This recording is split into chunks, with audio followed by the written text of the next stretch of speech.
दिन में 4 बार 40 मिनट के दौरान एक तरह का परिवर्तन होता है। इन्हें संध्या काल या संध्या कहते हैं, क्योंकि इस समय ईड़ा और पिंगला में संतुलन बहुत तेजी से बदलता है।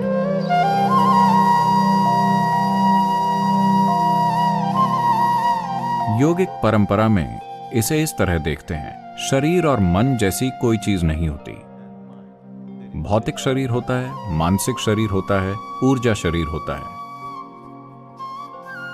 ऊर्जा शरीर में 72,000 नाड़ियां शामिल होती हैं। जब हम नाड़ी कहते हैं तो इसका मतलब है एक चैनल या रास्ता।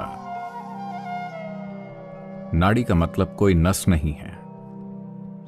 अगर आप इस शरीर को काटकर खोलें तो आपको नाड़ियां नहीं दिखेंगी। ऐसी कोई चीज भौतिक रूप में नहीं है। लेकिन अनुभव के तौर पर अगर आप अपने सिस्टम में ऊर्जा की गतिविधि की प्रकृति को देखें तो आप पाएंगे कि वो हमेशा स्थापित मार्गों पर चलती है, इधर उधर कभी नहीं। तो 72,000 मार्ग हैं जिनसे वो गुजरती है। 36 दाईं ओर, 36 बाईं ओर, दोनों तरफ 36,000। दाहिने को पिंगला कहते हैं, बाएं को ईड़ा कहते हैं। इन्हें सूर्य और चंद्रमा भी कहा जाता है। तो ये दोनों ईड़ा और पिंगला या सूर्य और चंद्रमा, दायां और बायां, आपके मन के स्तर पर तार्किक और सहज ज्ञान को दर्शाते हैं। जब मैं सहज ज्ञान कहता हूं तो सहज ज्ञान बोध का एक और आयाम नहीं है, बल्कि सिर्फ गणना का एक और आयाम है। अगर आपके अंदर बराबर मात्रा में सूचना है, अगर आप तार्किक रूप से जाते हैं तो किसी जगह पहुंचने में 10 कदम लग सकते हैं। सहज ज्ञान मतलब आपको 10 कदम नहीं उठाने, आप बस कूद कर 10वें कदम पर पहुंच जाते हैं। मगर आज की आधुनिक शिक्षा प्रणालियां 100% सहज ज्ञान के आयाम को कुचल रही हैं। सिर्फ तार्किक को विकसित किया जा रहा है। किसी भी सहज ज्ञान को बकवास कहकर खारिज कर दिया जाता है।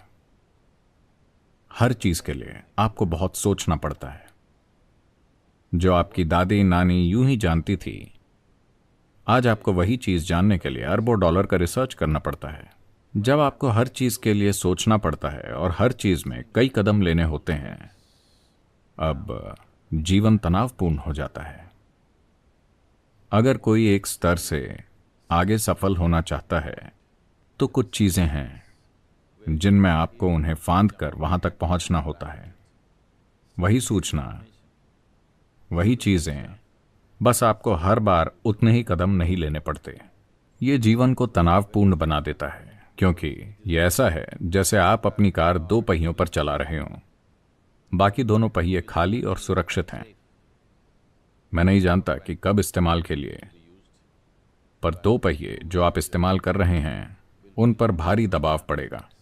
तो योगिक प्रणाली में सहज ज्ञान की अहमियत उतनी ही महत्वपूर्ण है जितनी तार्किक की। तो ईड़ा और पिंगला में संतुलन लाना एक बहुत महत्वपूर्ण हिस्सा है संतुलित जीवन जीने के लिए। खुद को जटिल स्थितियों में आसानी से चलाने में सक्षम होना तभी संभव है जब आपके मन का सहज ज्ञान संबंधी आयाम पर्याप्त विकसित हो। वरना छोटी चीजें आपको परेशान कर देंगी, क्योंकि हर चीज के लिए कई कदम हैं। यहां हम कुछ चीजें करेंगे ताकि ईड़ा और पिंगला में संतुलन ला सकें, जिससे आपको अनुभव के तौर पर इसकी एक समझ मिल सके। अगर आप अपनी तर्जनी उंगली को अपने नथुनों के नीचे रखते हैं और धीरे धीरे सांस छोड़ते हैं, देखिए कि किस नथुने में अभी सांस प्रबल है। कितनों का दाहिना है? बायां? ठीक है, यह दायां होता है या बायां? सिर्फ 2 बैरल हैं। अगर 25 होते तो यह कितना जटिल होता। अगर आप दिन भर के दौरान खुद पर गौर करें तो आपने ध्यान दिया होगा कि लगभग 40 से 48 मिनट के बीच सांस की प्रबलता दाएं से बाएं और बाएं से दाहिने की तरफ बदलती है। क्या आपने कभी इस पर ध्यान दिया है? ये इसलिए होता है क्योंकि सिस्टम के भीतर ऊर्जा या प्राण की प्रबलता, जो शरीर की जीवन शक्ति है, वो पिंगला से ईड़ा और ईड़ा से पिंगला में बदलती रहती है हर 40 मिनट पर। एक बार ऊर्जा के बदलने के बाद अगले 8 मिनट के अंदर सांस बदल जाती है। अगर आप सेहत और खुशहाली की संपूर्ण स्थिति में हैं तो वो कुछ पलों में, या हम कह सकते हैं तुरंत ही बदल जाएगी।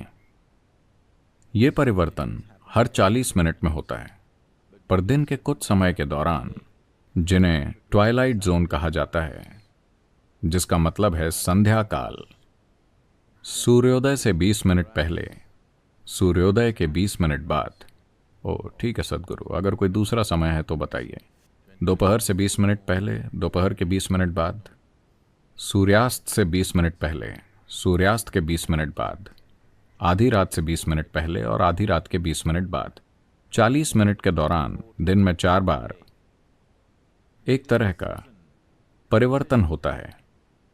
इन्हें ट्वाइलाइट जोन या संध्या कहते हैं, क्योंकि इस समय ईड़ा और पिंगला में संतुलन बहुत तेजी से बदलता है। क्योंकि वो आपके अंदर तेजी से बदल रहा है, इस समय उसमें संतुलन लाना बहुत आसान है। एक हद तक दुनिया में लगभग हर कहीं किसी भी आध्यात्मिक प्रक्रिया या साधना का मतलब है सुबह शाम। संध्या आध्यात्मिक साधना का पर्याय बन गई है। वो समय कई साधनाओं का पर्याय हो गया है। तो ईड़ा और पिंगला में संतुलन लाना एक इंसान के संतुलित विकास के लिए महत्वपूर्ण है। आप वाकई अपने अंदर आराम तभी महसूस करते हैं जब आप किसी रूप में संतुलित होते हैं। जब किसी तरह का असंतुलन होता है तो परेशानी होती है ना? हाँ, जब आप किसी तरह का असंतुलन महसूस करते हैं तो परेशानी होती है। सिर्फ जब आप एक खास संतुलन पा लेते हैं तभी आप वाकई आराम महसूस करते हैं। तो आराम कभी इससे तय नहीं होता कि आप किस पर बैठे हैं या कहाँ हैं। आराम इससे तय होता है कि आप अपने अंदर कितने संतुलित हैं। ये मूलभूत आराम जो हर इंसान में होना चाहिए, दुर्भाग्य से कई सारे लोग उससे वंचित हैं। एक जगह पूरी सहजता से सिर्फ बैठना अभी अधिकांश लोगों के साथ नहीं हो पाता है ना? बस आराम से बैठना पूरी सहजता से, ये नहीं होता। तो जब ईज यानी आराम नहीं है तो ये डिसीज है। चाहे आपने मेडिकल जांच कराई हो या नहीं, ये एक बीमारी है। अगर परेशानी एक समय के बाद जारी रहती है तो वो खुद को शरीर में एक खराबी के रूप में व्यक्त करेगी, जो किसी तरह के रोग के रूप में दिखाई देती है। हर तरह की समस्या के लिए अविश्वसनीय नाम सामने आ रहे हैं। मूलभूत कारण कि सिस्टम क्यों अपनी अवधि पूरी नहीं करता। इसे अपनी अवधि पूरी करने के लिए डिजाइन किया है, पर यह अपनी अवधि पूरी नहीं कर रहा क्योंकि हम इसे असंतुलन के अलग अलग स्तरों पर रखते हैं। आप अपनी कार हर समय बस 2 पहियों पर चलाते हैं तो कुछ ना कुछ खराब होगा। तो इसी तरह पूरे सिस्टम को ठीक से नहीं रखा जा रहा है। सिस्टम में पर्याप्त संतुलन नहीं है। केवल जब आप संतुलन में होते हैं तभी आराम होता है, वरना कोई आराम नहीं होता। कोई व्यक्ति आराम नहीं जान पाएगा जब तक कि वो अपने अंदर थोड़ा बहुत संतुलन न जानता हो। केवल जब आप संतुलित होते हैं तभी आप स्थिर हो सकते हैं। और लोग बीमार हैं। इंसान सिर्फ इसलिए बीमार हैं क्योंकि वो नहीं जानते कि स्थिर कैसे रहें। स्थिरता तब तक नहीं आएगी जब तक पर्याप्त संतुलन ना हो। केवल जब आप पूरी तरह संतुलित होते हैं आप अपने भीतर स्थिर हो सकते हैं, वरना ऐसा नहीं होगा।